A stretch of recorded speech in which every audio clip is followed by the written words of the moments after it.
Oke, bismillahirrahmanirrahim. Assalamualaikum warahmatullahi wabarakatuh. Perkenalkan, nama saya Nanda Nafisa.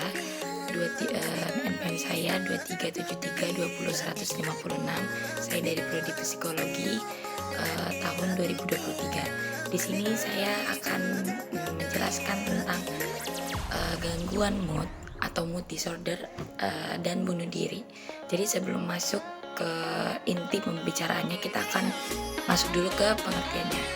Oke, gangguan mood atau mood disorder adalah gangguan mental yang dapat mengubah emosi seseorang dari bahagia ke sedih atau dari sedih ke bahagia secara dalam waktu bersamaan. Macam-macam gangguan mood atau mood disorder. Yang pertama ada depresi mayor. Nah, depresi mayor itu kayak gangguan mood dalam jangka pendek. Contohnya kayak kurangnya minat untuk beraktivitas gitu. Kedua, ada gangguan bipolar. Jadi periode depresi yang bergantian dengan periode mania gitu. Yang ketiga, distimia. Distimia ini tuh bisa dibilang depresi dan gangguan hati yang dalam jangka yang panjang. Kalau depresi mayor itu dalam waktu yang pendek, kalau ini dalam jangka yang panjang. Terus kalau misalnya gangguan suasana hati yang berkaitan dengan penyakit-penyakit yang seperti kanker, cedera, infeksi, dan penyakit kronis yang memicu gejala depresi itu juga ada. Terus juga yang terakhir itu ada gangguan mood akibat penyalahgunaan obat, alkoholisme, paparan racun atau obat-obatan terlarang lainnya.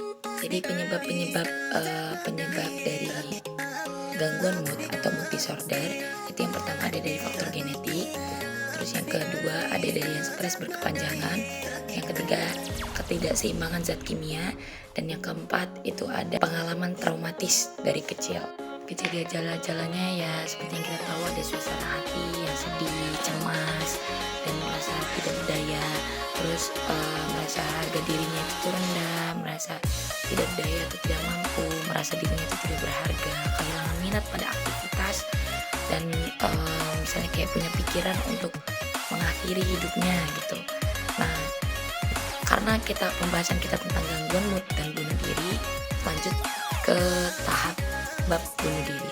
Terkait dengan perilaku bunuh diri, perspektif psikologi melihat dari berbagai sudut pandang, diantaranya dalam Davison 2006. Teori psikoanalisis Freud itu menganggap bunuh diri sebagai pembunuhan, sebuah perluasan atas teorinya mengenai depresi ketika seseorang kehilangan orang yang dicintai sekaligus dibencinya dan meleburkan orang tersebut dengan dirinya. Agresi dialihkan ke dalam. Jika perasaan ini cukup kuat, orang yang bersangkutan akan bunuh diri. Dan yang kedua ada teori sosiologis Durkheim.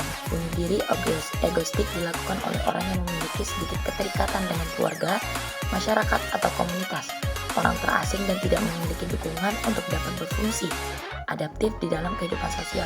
Bunuh diri altruistik dianggap sebagai respon terhadap berbagai tuntutan sosial seperti harakiri di Jepang dan bunuh diri anomik yang dipicu oleh perubahan mendadak dalam hubungan sosial dengan masyarakat, yakni perasaan disorientasi atau dikucilkan ya, karena yang diyakininya sebagai suatu cara hidup normal tidak mungkin lagi dilakukannya, misalnya bunuh diri akibat bencana alam gitu contohnya. Terus ada pendekatan Schneidman terhadap bunuh diri.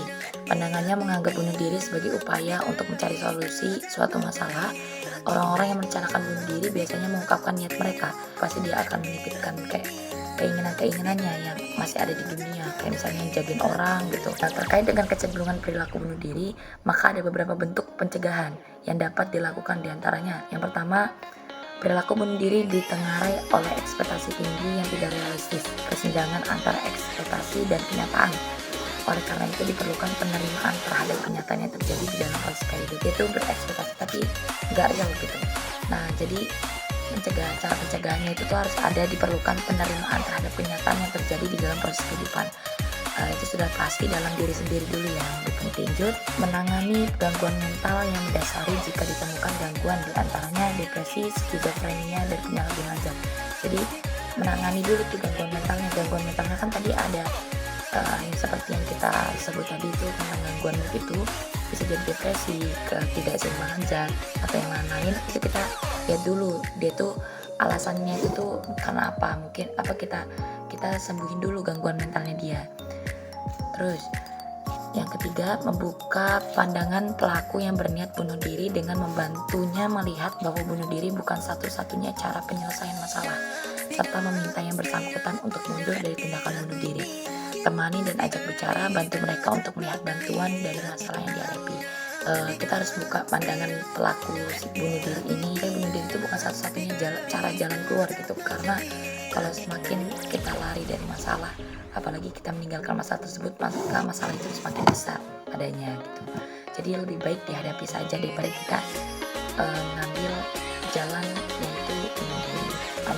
Jangan meninggalkan orang-orang yang berniat bunuh diri sendirian dengan alat senjata tajam, obat-obatan, tali tangan dan sebagainya. Jadi kalau misalnya nih dalam lingkungan kita, dalam lingkup kita tuh masih ada orang yang ingin bunuh diri, kayak udah terlihat jelas nih kalau misalnya orang ini tuh kayak udah berniat untuk bunuh diri. Jadi kita nggak boleh meninggalkan orang-orang yang bunuh diri sendiri dengan alat senjata tajam, obat-obatan, tali tangan dan sebagainya, karena itu akan memicu otak mereka untuk melakukan hal bunuh diri.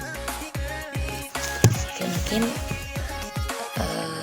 segitu aja dari saya. Terima kasih. Wassalamualaikum warahmatullahi wabarakatuh. Universitas Muhammadiyah Lampung melahirkan generasi sukses dengan menjunjung syariat Islam.